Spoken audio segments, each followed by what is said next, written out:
Hi, everyone. Welcome to today's webinar, Top 10 Tips for Making Your CAB Meetings Worth Traveling to. We'll record the webinar and send everybody the recording after. Submit your questions in the Q&A box and we'll answer along the way. So Rob is going to lead today's discussion and he's going to talk all about, in-person CAB meeting challenges, and then how do you make your CAB meetings so valuable and so mutually compelling that both your customers and your internal team will join no matter what and block off their schedules for it. Go ahead, Rob, and introduce yourself. Hi, everyone. Welcome. My name is Rob Jensen. I'm a consultant with Ignite Advisory Group. I've been with Ignite almost 10 years, if you can believe that, Tatiana. It's gone pretty quickly. Yeah.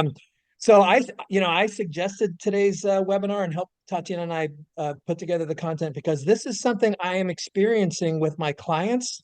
And so it's a topic that's coming up and we're going to talk about it today. So let's see here. I'm trying to go to the next screen. Oh, go ahead, Tatiana. Yeah, I had advanced the slide. The last slide was just about Ignite. We're the only global firm dedicated to CABs with over 300 advisory board engagements, and many, leading B2B companies have used and implemented our CAB industry best practices and methodology. And we offer a full suite of CAB solutions. We can help you create and launch a board. We can assess and optimize your existing boards, and you can hire a CAB facilitator for your both in-person and virtual meetings. Quick poll here for everyone. I'm launching it now. Okay, so just getting a quick poll here. What's the status of your CAB program or partner advisory board program? Don't have a program, haven't started, trying to launch, existing program on hold, your current program is in progress, or you're expanding your program. You're looking to add new boards. So I'm just going to give it another 5 seconds or so. That's interesting. The leading one is expanding program, adding new boards. So that's great. Maybe there's some success here.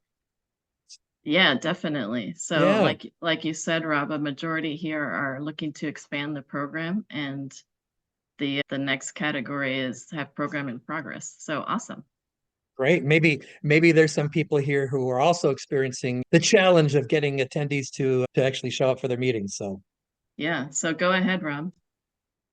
Okay. Do I share the results? Let's see. I clicked on sharing results. Can everybody see that? So a good mix though. Okay, I'm going to close this and we're going to go to the next slide here. Okay. Let me go to there we go. Okay. So in-person customer advisory board meeting challenge that we, not only Ignite, but maybe some of you and maybe the industry in general is facing right now. Challenge number one, you guys, as we're all experiencing is a changing work environment, right? We are post-pandemic now, and there's lots of articles about kind of the post-pandemic malaise. People are still working from home. Everyone's loving the work-life balance, and there's resistance to going back to office. And people don't want to go back to working long hours. And many companies, certainly some of the clients within my customer advisory boards, are struggling with getting employees back to the office. And some are mandating, office days. Some are more flexible. There's competition for demand employees. So, they can't push too hard on it. And many companies are not renewing their office leases and commercial real estate's crashing. So it's a different world than what it was certainly 3 or 4 years ago. And I think that's impacting, getting our customers to attend their customer advisory boards, right? Challenge number two is, our customer advisory boards are made up of executives and they're just busy, right? They're typically leaders and executives. They have constant demands on their time. They're consistently, dealing with merger and acquisitions, integrations of that. That's constant implementations of systems that they've purchased. There's financial and competitive pressures. That makes it hard for them to get away, right? So they're very selective around traveling to remote meetings.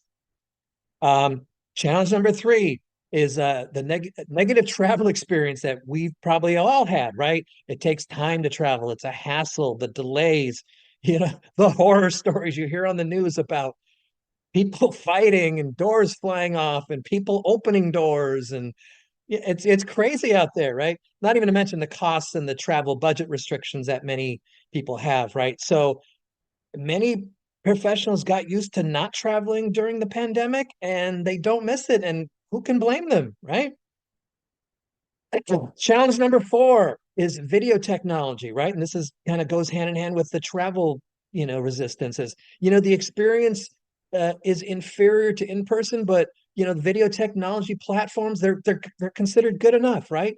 During the pandemic, we all got used to the adoption of online meeting platforms, Zoom, Teams, GoToMeeting, WebEx, whatever platform it is. People got used to it. It works. It's good enough. It's not as good as being there in person, but people tend to have gotten used to it. And then the challenge number five is this is what will also keep members away is a very much a host company focused agenda. And what that means is, if your agenda has a lot of corporate updates and demos and screenshots and, hours of PowerPoint, it doesn't make for a very compelling experience, right? If it's very product user focused, right, your cab members may not be actually users of your product, right?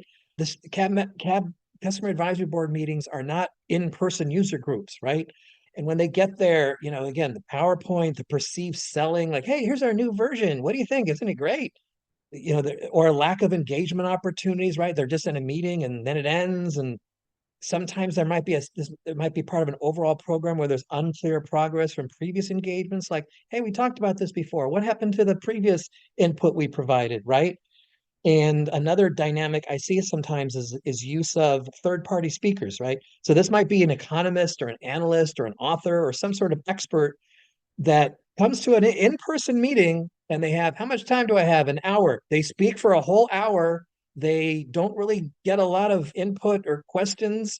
That could be a webinar, right? That could be a webinar to all your customers, right? So it's not worth traveling to go see an analyst in person that's not taking a lot of questions, right? So again, challenge number five is a host company focused agenda. And then the last challenge is just unclear value, guys, right? Their members are not seeing the meeting value, the benefit, the exclusivity. And that means, you might be getting declines to your meetings, right? They might say, oh, I'm too busy, or it's not a good time now, or I have a schedule conflict, could be a business thing or maybe personal. I can't afford it or no budget. We'll talk about that. Or they might offer to send a substitute. Like, I can't make it. Can I send my, a junior person or subordinate? Or worse, you might not even get a response at all if it's just members are not seeing the value, right? So these are pretty significant challenges that exist right now. My clients have been dealing with it. Maybe you guys have been dealing with it. So what are we to do, right? And Tatiana, I don't know if we have any questions or anything so far, but I'll just kind of pause here to see if there are anything I left off, Tatiana, that you have also seen. I was just unmuting myself there. No, so far there aren't any questions from the audience. Okay. If you do have questions, guys, feel free to use the Q&A feature or you can put them in the chat. We will take Q&A at the end, but if you do have something relevant to one of the topics that we're talking about, we're happy to answer it along the way. It's kind of a loose, informal discussion. It's just us customer advisory board managers. So it's kind of our own, specialized group here today. All right. So what can we do to face and mitigate and overcome those significant challenges, right? So 10 ideas of things we can do. Okay. We're not advancing here. Let's see, go next. Okay, number one, let's go back to the beginning of your program and around recruiting the right members with a charter document, right? So think about the beginning of your program when you're, identifying the proper executives for your customer advisory board.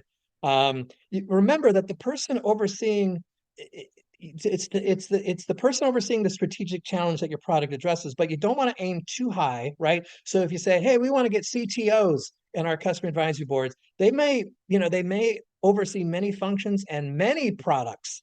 That might be a little high. Their view is, they're just their view is maybe too wide, right? But you don't want to go too low, right? Product users are typically tactical, heads down, product focus, and not exposed to larger corporate initiatives, right? So you do want to kind of meet that middle ground where it's applicable to the challenge that you're addressing, right?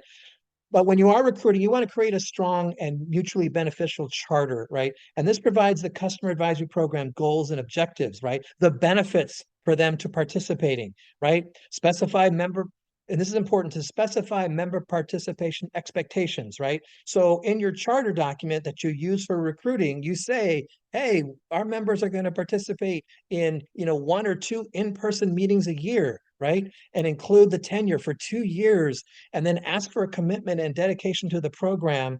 And then if you're facing, people that are not attending, hopefully they'll remember the commitment that they made when they joined the program. And you can kind of remind them like, hey, this is our second meeting and we're not hearing from you. Remember you joined the program? We're, kind of reminding non-attendees of their agreement very nicely and professionally, of course. But you have a charter document that they agreed to, right? And here's a couple examples from a couple clients of mine, but it's kind of formalizes the program and gets buy-in and commitment from the beginning of the program, right? In other words, if you're just getting people to just join and it's an email from your events person, they might not even know what they've committed to. So that might be a challenge to why they're not attending. So start with a commitment from the beginning of your program. Okay. Tip number 2 is to pay for all meeting expenses. And most people do this, but I have met some companies that don't. And they have some interesting reasons why, right? Hey, they want to make sure that the company, participating company, has some skin in the game, and that, or the host company doesn't have the budget for it. But if you pay for the travel, right, the flights, Ubers and taxis and hotels and all meals and activities, right? There should be no financial burden for a cab member to participate in your program, right? Because some may decline and say, well, I can't attend the meeting, my travel budget's been cut, right? So that's their kind of excuse, right? If you can eliminate the cost of travel, that will eliminate that reason to not attend the meeting, right? Make sense? Okay, so do plan on doing that. And in the big picture, it's not super expensive, especially if you plan a meeting that's convenient, easy to get to, major airline hubs, right? So pay for all the meeting expenses. Don't make your members pay for that, right? Okay. And again, Tatiana, jump in if there's any questions, and we can get them at the end or along the way. But Oh, hey, because Rob. Is Isabel, hello, do you have tips for the very first CAB meeting? Are you referencing a specific item? Can you just let us know? well, the first cab meeting is usually, a great introduction. It's often one of the best cab meetings. And to make it, we'll get to some of the other content around making it a customer focused agenda. But logistically, oh, here we go. This is the other thing I was just going to say. So maybe this is kind of time, is to make meeting attendance and travel easy, right? Make the location a major national city, right? Meaning Chicago, Dallas, Denver, right? With single direct flights, right? Central to your meeting, your members' location, right? Where put your those that have accepted on a map. Where are they located? If they're primarily in the East, right? Don't make your meeting in Los Angeles, right?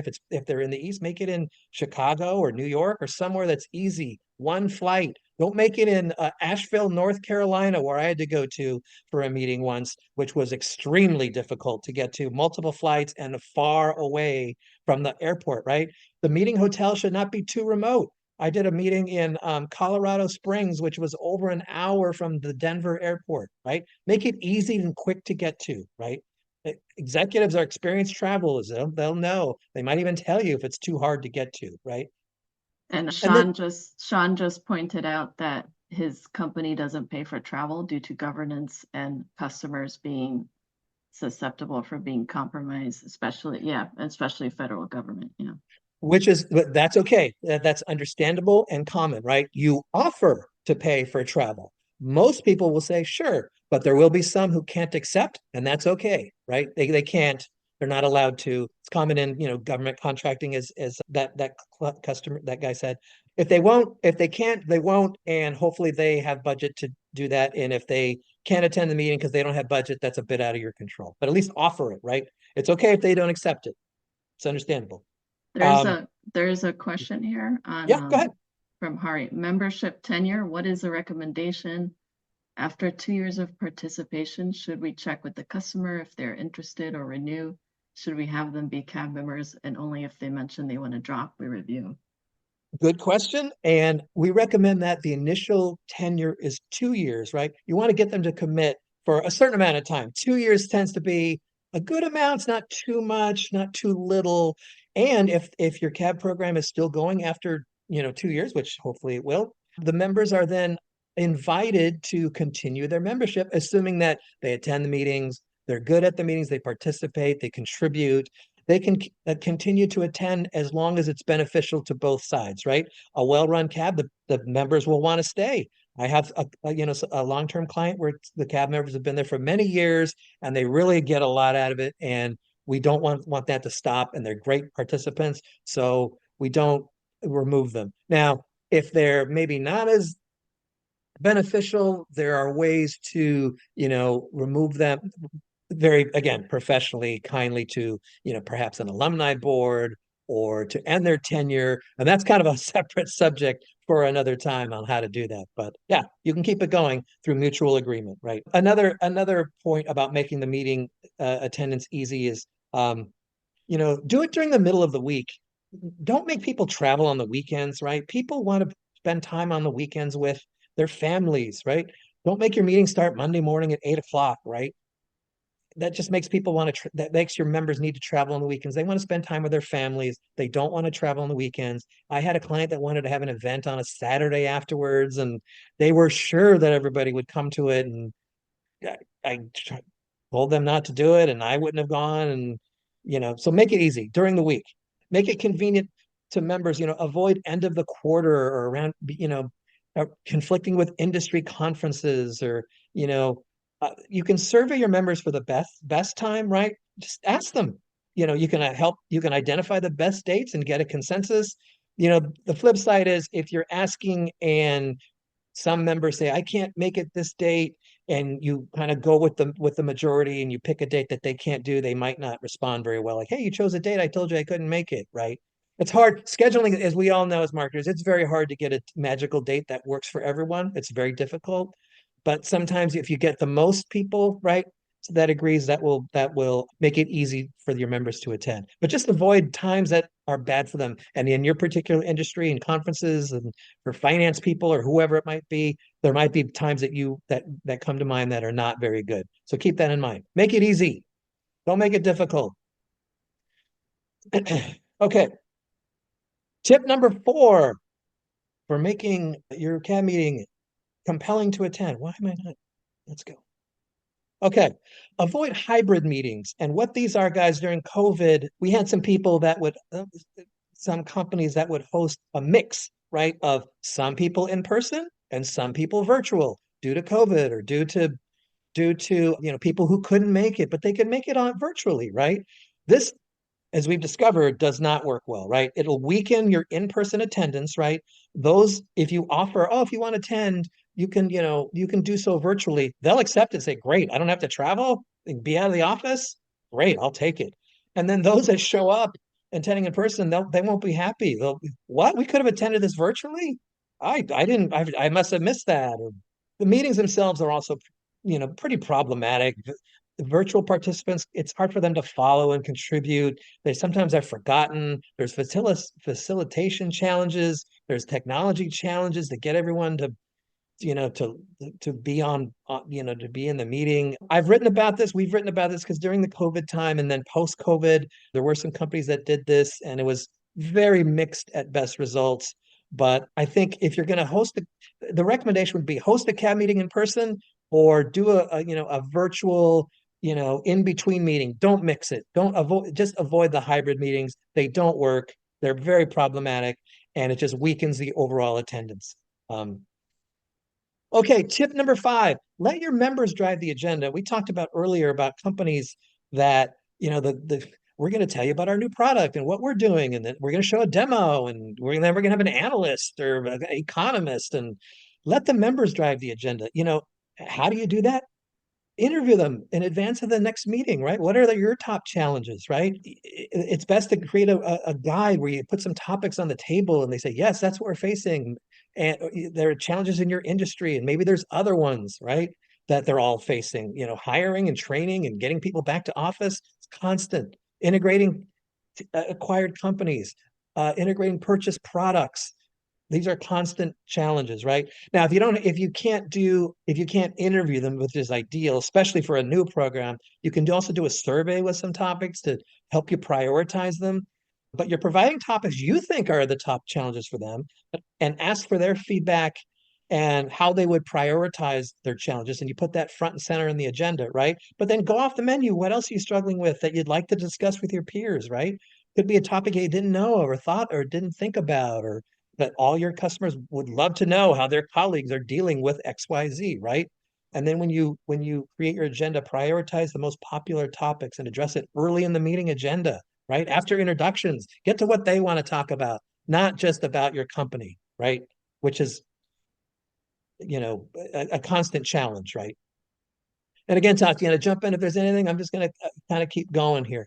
Tip number 6, determine what you want to learn, not what you want to show them, right? So when you're thinking of your program or your agenda, what a lot of companies will think is, oh, we want to show them this. We want to show them the new version. We want to show them the coming version. We want to show and tell them this and tell them about that. Think about what you want to learn from them instead. You know, learn from your cab members, how are your products are being used, who is being most successful of them, right? What are other desires not currently addressed? How are your competitors approaching your clients? What are they offering them? How are they trying to get them to change, right? But then be open about your own company, right? What are your own company's current challenges? What are the trade-offs that you're considering for your next budget cycle, right? Who are your potential partnerships, resellers? Who are you considering acquiring? Is that a good idea? Would you guys use those two products together, right? What other applications or additional markets could we challenge with this, right? What are some upcoming marketing or messaging campaigns, right? Run the drafts by your customer advisory boards. It makes sense. Would that convince them? In other words, what we call kind of open the kimono about your own company and what you want to learn and what your challenges are. I'm guessing everybody here, their company has some challenges and trade-offs and budget restrictions. Have your customer advisory board provide their input to that. Not just don't be afraid, like some companies might say, oh, we don't want to show any uncertainty. We want to have all the answers. That's showing weakness. That's not I don't agree with that. And that's not what a customer advisory board is about, right? Be open to discussing what your challenges are. Okay. Make sense? Oh, Rob, there was a question on the prior slides. When you asked yeah, 19. Yeah, let the members drive the agenda. Do you think they will come up with the topics which interest them, which may dissolve the purpose, needs? Yeah, it's all about how do you really get them to come up with the topics, but the process starts with your own internal team first. But go ahead, Right. Rob. Right. As we as marketers know, we never provide a blank screen to anybody from executives, our own internal people, right? Is you as your own company have probably a very good idea about what your customers are challenged with, right? So you'll have some, put together 5 topics that you think that your customers are challenged with, right? And then, but when you're surveying them or interviewing them, it's open-ended. What else is a challenge, right? It doesn't even necessarily have to be what your company addresses, but just at least capture that. That itself is its own interesting, you know, piece of data for you to have for your company, right? Don't be afraid to let your customers kind of go off the menu, vent even about these other issues that they're having, right? And then when you're creating your agenda, you can, synthesize that and see how it could be a part of the agenda, right? They'll help you prioritize what you think, but it's okay to go off the menu and let them suggest other areas, right? Make sense? Okay. Any other questions, Tatiana, before I proceed? No, there's a lot of good engagement in the chat, so thanks everyone for that. And lots Yeah, of people okay. are making comments, but yeah, Well, go just ahead. stop me, Tatiana, if there's any other question that you think is a good one or is relevant. And we'll get to more questions at the end too, guys. Tip number 7, get Oh, people there's moving. there's Oh, there's go ahead. another question. So before you Go move ahead. on, Yeah, someone sure. just wrote a question, Amy. What is your recommendation if you survey cab members about what they want to discuss, but you don't feel like you have an internal presenter, or so we call them session leaders, not presenters, that can even begin to scratch the surface of facilitating a particular requested conversation? That's a great question. And I have discovered this myself where the members, will do a survey and they'll say, well, I'm having this challenge. Let's say it's HR hiring. Well, we're a bank. We don't, we're not an HR recruiting firm or something. So that's a great point. And maybe if you don't have a session leader, you don't have someone with knowledge on that industry knowledge, if it's just outside the scope of your customer advisory board as it is, right? Maybe that's a topic you're just not able to address, and that's okay, right? And maybe you can even talk about that in the meeting, right? Because if you survey members and 5 of them said, hey, I'm having trouble recruiting, you can say, hey, we understood you guys having trouble with recruiting. Obviously, we're a tech company. We provide this kind of software. We're not really involved in HR. Maybe you can provide some resources or something else. Maybe you do consider bringing in a third party that specializes in that. But again, it's kind of, if it's just not in your wheelhouse, right? Maybe you just can't address that. And again, that's happened. I've seen that happen, right? You don't have someone that can really talk about that. Maybe that's a topic you're not able to get to, or maybe you do a separate webinar, right? Maybe you do it online and invite all your customers about hiring, tech or your industry, right? Maybe it's a separate topic with an outside expert. Maybe your own HR people. I'm using that as an example, but don't feel married to every topic that they address, right? Okay. Other questions, Tatiana, or shall I keep going? Keep going. Okay, great. Okay. Tip number 7, guys, is get people moving, right? Who would want to go to hey, we're gonna have a meeting for a day and a half. You'll be in your seat for 12 hours looking at PowerPoint, and you'll sit there and tell us if you like it or whatever. I mean, that's really not very enticing. Make engaging breakout sessions, right? Identify top group challenges and solutions. Prioritize desired product features, right? Use different rooms. Use whiteboards and flip charts and let people vote via sticky notes. Use Monopoly money to identify spending priorities, right? Use contests and games. Sometimes this to really get people moving and make it engaging, it will you'll need we recommend an experienced facilitator, but I've done this a lot, especially on product roadmaps and getting people to vote on what they would want, or what's missing, what else, where would we fit that in. And some great, one company did like a March Madness where every feature on the roadmap was listed, and they did a whole game where we got to the top one. It was really, really, really cool. But there's other ways to do it, right? So the point is to get them out of their seats, get them contributing, get them brainstorming, getting them working together out of their seats, engage with games, right? Not just sitting in a meeting with PowerPoint all the time, right? Tip number 8, deliver learning opportunities, right? Members always want to learn from their peers. They want to overcome shared challenges. They want to learn and take these discoveries back to their operations and implement them internally, like right away, right? They want to understand industry trends and see what's coming, right? That way, when they go to a meeting with their own executives, they can say, hey, I was at the customer advisory board and I learned this, and this is really going to impact us, or it already is, right? And here's what my colleagues at other companies, not competitors necessarily, really, or it could be, here's what they're doing to overcome that, right? That's gold to customer advisory board members, right? Include numerous real world examples, right? Include best practice use cases, right? Let CAB members lead a session, right? One of my clients, we have a customer advisory board member present at every meeting. They provide their operations, right? How many people do they have? How many analysts? How many users, right? Oh, wow, you guys have that many? Wow, we only have 2. You guys have 14, right? Whatever it is, they'd love to learn that and compare. right?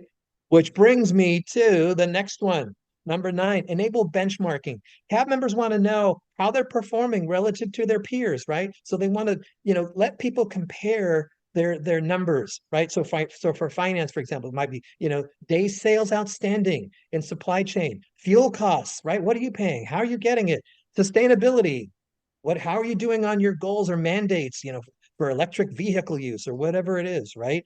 They want to learn how industries are approaching and succeeding, outside of their own realm. Well, again, take it back to their own firm, get ahead on trends. Are they behind in market adoption, right? And, also goal for members is, hey, we need to do this. We need to spend on this. This will help justify a budget that they, are trying to get, or they need to alter it that maybe their management, didn't believe them or wasn't supporting it, right? Hey, here's how this other industry is dealing with this same challenge, and they have double the budget and double the personnel. We need to get on this, right? That's gold for customer advisory boards, right? Enable benchmarking. Let them learn how other industries are tackling a shared challenge. Any questions, Tatiana? Oh, no, no more questions. People are Okay, good, continuing to engage in the chat, so it's great to see good, everyone's comments. good. Okay, great, guys. Okay. Tip number 10, hold engaging social activities. So if you think about a meeting, they're traveling to a place, right? Host companies should, host quality meals and strive to host unique, exclusive activities, right? Such activities are always well received by members. It's a big attendance draw, right? That'll help them, say, wow, I do want to attend this meeting. This is great. It enables cab member interaction. It creates relationships outside the cab, right? So they'll email each other and call each other and meet with each other outside of the customer advisory board, right? And if they're successful and they do this a while, this fosters networking and their own personal career growth. Here's some examples of social activities from one of my clients. So you can see this is the one on the left. Here's the US Capitol. We did a US Capitol tour, which was phenomenal, right? We took the customer advisory board on it late afternoon, and it was really great and very unique, and the members loved it, right? Upper right-hand corner here, we went to a food distribution center, which was we were focused around logistics and how food is delivered in the city of Phoenix, and it was really, really interesting. I learned a lot. And then the bottom one is we did a tour in Nashville of the Country Music Hall of Fame. So this was, we had a dinner and then we did this private tour, and it was really cool and it was very unique, and the members loved it. And even if you didn't like country music, people really, really liked it. And we took, these pictures. So these are examples. We've written about other things you can do in different cities, and it's on our website. And but the point here is that when putting together a meeting, if there's going to be executive exclusive activities that they'll be able to talk to each other that maybe they wouldn't be able to do on their own, right? Certainly the US Capitol tour, that's really a great pull as well, right? It is the fun part, as people are texting, and it's a lot of fun to, you know, plan it and do it, and members really like it. But it's in addition to the meeting, we don't want to focus too much on logistics and meals and wines and that. You want to keep it strategic, but this will help, make it unique and have people attend. Again, we've written about this before, and I didn't even get to, gifts to give your members, not too expensive, ideas. You can give them, a participation gift, and we've written about that, have some suggestions on our website as well, right? To kind of thank them for their support and participation. Okay, so those are 10 ideas to get your customer advisory board members to get on a plane and attend your meeting. I don't know if other people have some other things that have worked for them. It's just us customer advisory board members, or any other suggestions that's worked for you guys, or any other questions about this topic. Are you Yeah, experiencing Shannon was just curious about others' cab gift ideas. Please share. So please write in the Yeah, okay. chat and go ahead, Rob. What were Yeah, some? so this too is kind of another topic, and some, to the earlier comment, some companies would not be able to accept them if they have to be relatively inexpensive, like under $100, right? And they have to, they might be able to fit the theme. So for example, that when I showed you the Capitol tour, our giveaway for that to that meeting was a US flag that flew over the Capitol, right? That was the giveaway, which is really cool. It comes like in a display case. It's not expensive per se. And we I forgot how it was arranged. Our event person got that. For the Country Music Hall of Fame, there was a booklet that had let's see it from here, is a booklet about the Country Music Hall of Fame and the pictures and some more details. So that was like a nice little giveaway. It needs to fit the theme of your meeting, the location, right? If you're in San Francisco or Nashville or Chicago, wherever you are, have it fit the theme. And it doesn't have to be expensive. It can be clever. Great events people usually do this. One other thought is, when it comes to the giveaways or the social activities, don't let your executives make let them spend 90% of your next planning meeting about, hey, we should do this, or give them this, when you really need them to focus on the strategy and the topics and the content.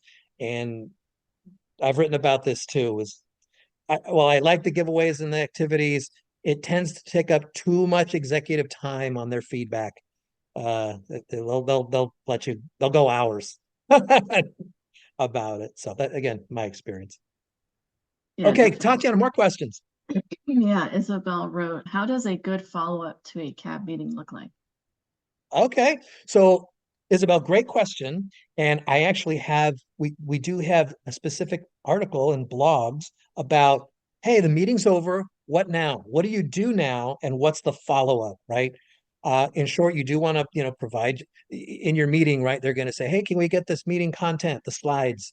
And unless you sent them before, which most companies don't do, you can send them that, but you can follow up and send them the meeting slides. You can send them the meeting report that you're hopefully making as a result of the meeting that has all the topics and discussion points and insights and potential actions. You want to send that to. Do check out our website for more details on what to do after the meeting, right? In addition to, wow, you've heard a lot of things. How do synthesize, prioritize, and move out on all the actions that you are taking as a result of the input, right? Through what we call an action tracker document. Check out the blog on that.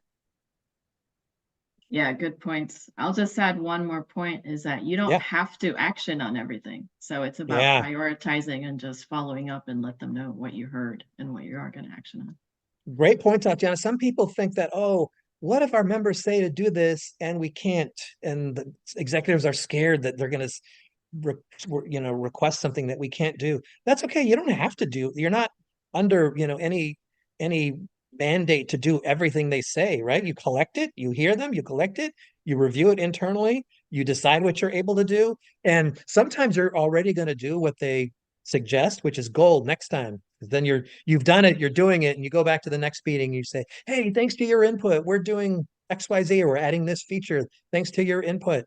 But you do want to report back to the members on what you heard and what you're doing and what the status is of all that. A lot of it can be really easy. A lot of it's short, low hanging fruit, right? That you can do, but you don't have to do everything.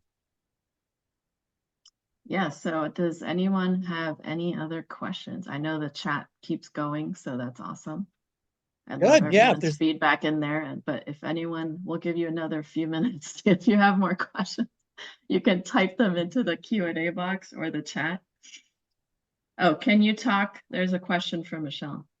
Hey, Michelle, Can you let's talk see. a Can you little? go ahead. Oh, do you Go see ahead. it? Yeah, a little bit about enabling benchmarking, share ideas. So I gave the example, but think about your own industry, right? So for your customer advisory board, so I'll use an example. One of mine is a bank, and so they have a lot of finance people that are on their customer advisory board. So the finance people want to understand.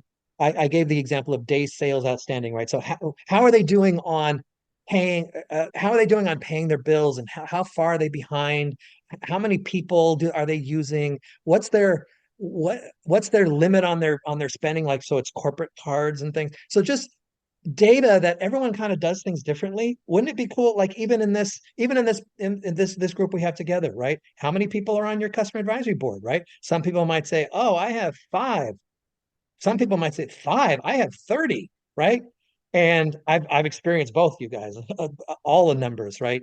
just knowing that, wow, how do you have 30 people in a room? Well, they don't on attend and blah, blah, blah. And it's just people like to learn different amounts or numbers or how other people are doing it, right? And it helps you improve and focus your own program. Customer advisory board executives, they like to learn how other people are doing. Could be budget, could be personnel, could be, again, kind of, they want to learn how other people are doing it. Basically, so they can say, wow, they go back to their management. Wow, I met with the finance person from Northrop Grumman. Do you know they have 12 people doing this job. I only have two. You guys only allow me to have two. I put in an employee request last year that was denied, right?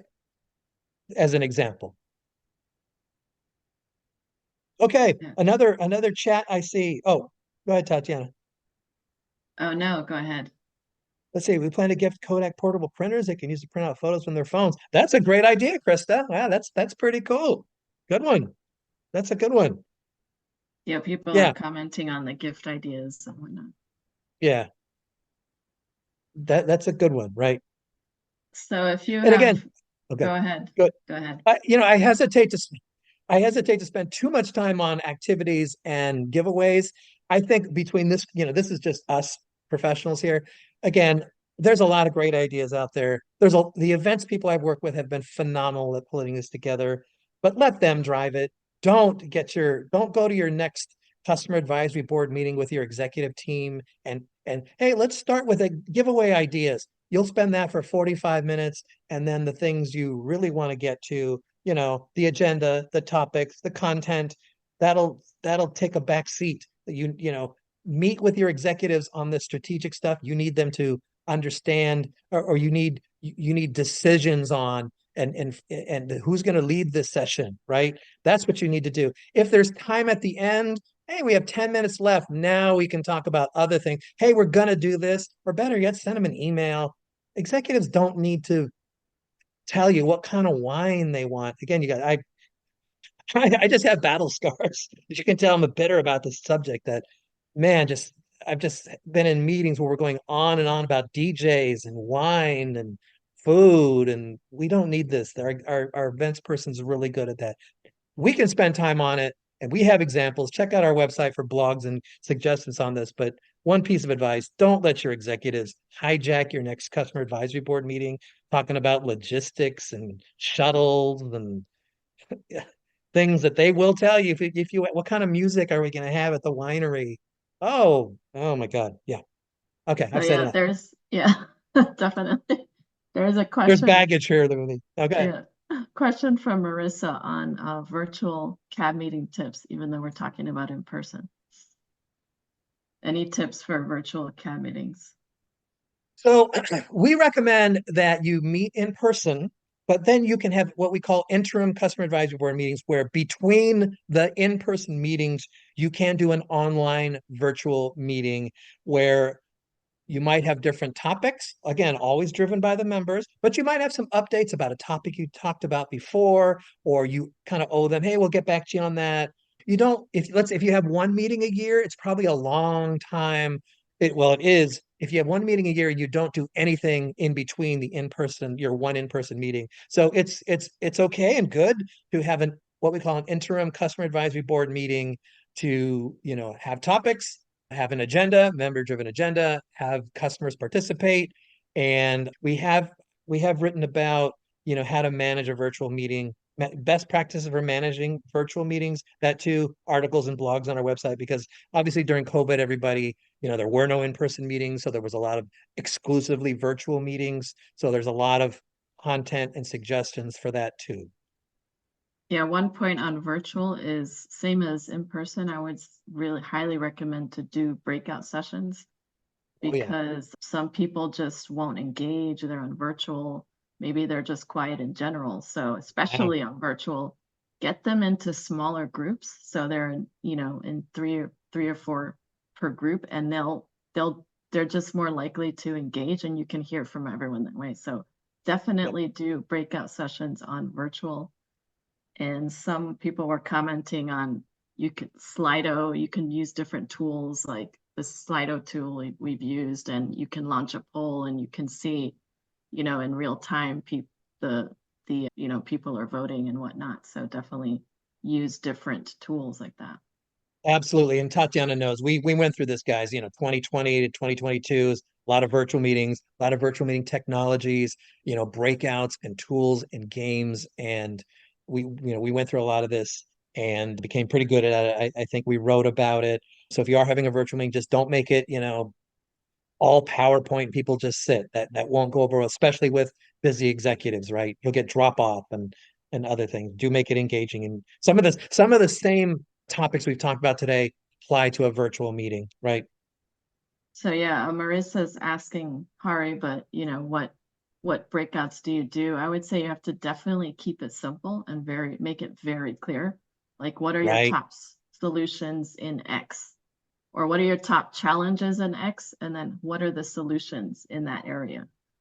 Yeah, And then one you yeah. can use the interactive tools like Miro and use like sticky notes and things like that.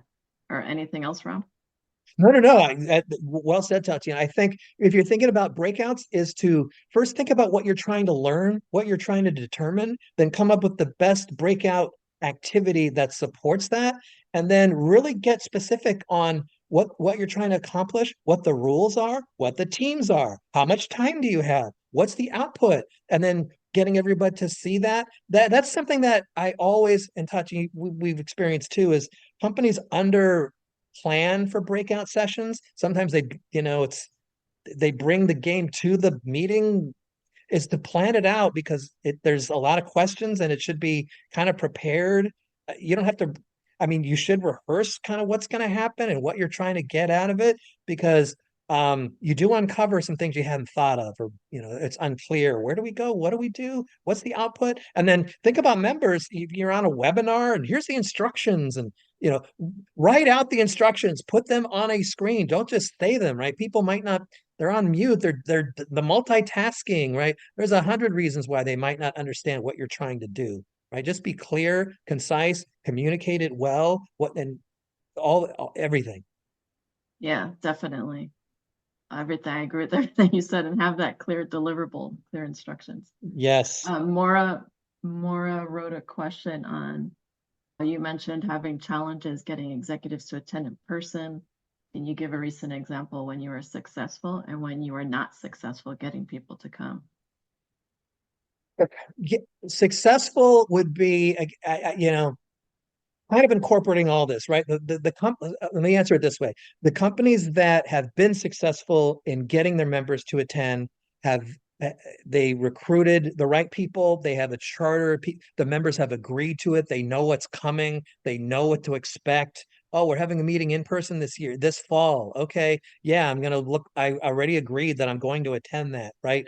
It's a part of an ongoing program, multi-year. The previous meetings were very engaging. They've made contacts. It's just a very strong, well-run, well-facilitated program. The strong programs, right, that we all kind of know what it would take usually do have members that they know what to expect. They're well received, they're well reviewed, their surveys, their scores are very high. Those are the programs that get people to attend.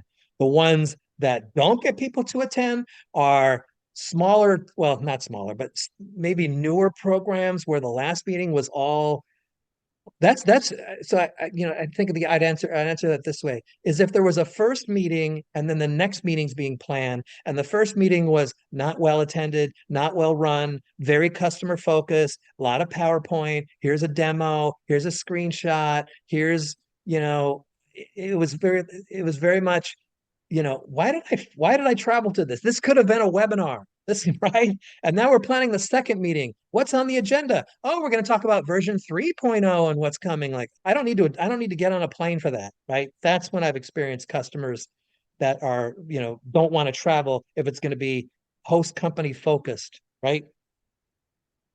Yeah, definitely. Here's a question from Emma. What is your recommendation for meeting time for an in-person CAB meeting? So The duration. ideal time, here's the answer. You ready? Is it the meeting takes place a day and a half. So let's say it's a Tuesday, that's a travel day. Everyone travels somewhere, and then you have a reception that night. Then the next day is the meeting. right? It kind of starts in the morning, goes throughout the day. Then that night, there's a dinner and a social activity. Then the next day is a half meeting, half day. I'm sorry, half day. And then you have lunch, and then everybody goes home. That's the ideal agenda that works. And it's a day and a half, right? There's a reception before. The reason for this is if you don't have the reception before, people might try to come in that morning. They come late, right? If you end the meeting that one, make it one day, people then will also leave that night. They'll skip the dinner. They'll leave the meeting early to catch their flight. So you have the next meeting next morning a half day, then people will travel for the rest of the day, and that gets you anywhere in the country, right? You don't want people leaving early to catch their flight because I've attended most of them, but I'm gonna leave for the last session, right? That's what you're trying to avoid. So that day and a half with a welcome reception the night before really does the trick. Yeah, definitely. So anyone else have more questions? We're on for maybe another few minutes. Yeah, this is great. We always get great questions, Tatiana. And, you know, for those who might have other questions or we've written about like I've mentioned a couple times, we've written about some of these before, guys. How to hold a virtual meeting, what are some good examples of giveaways, where are some great places, how to pick a hotel, some of the logistical stuff is on our website. We have blogs, we have articles, we have our newsletter that I encourage everyone to register for. That you know we also have a segment for our on our newsletter where you can ask Al Danan, who is our founder and chief of Ignite. He's a world-renowned expert in this, and he addresses questions that get sent to him, and we address that in our newsletter. So if you have any other questions, but do check out our resources, which I think Tatiana is a good segue to our CAB resources. I don't know if you want to go a little bit further on that. Sure, yeah. So like Rob was just mentioning, we have a CAB resource center with webinars. We have ebooks and the newsletter, and you could sign up for the newsletter there. And then a blog with lots of articles. And I'm just reading the webinar chat. Does Ignite have a LinkedIn group for CAB managers? We partner with the Customer Advisory Board Association, and they have a LinkedIn group. So I'll put that in the follow-up email as well. So you all Yeah. can have It's the link to that. customeradvisoryboard.org. It's a great group, you guys. They do have an annual meeting with Customer Advisory Board members and great networking and learning. And obviously, we offer training as well.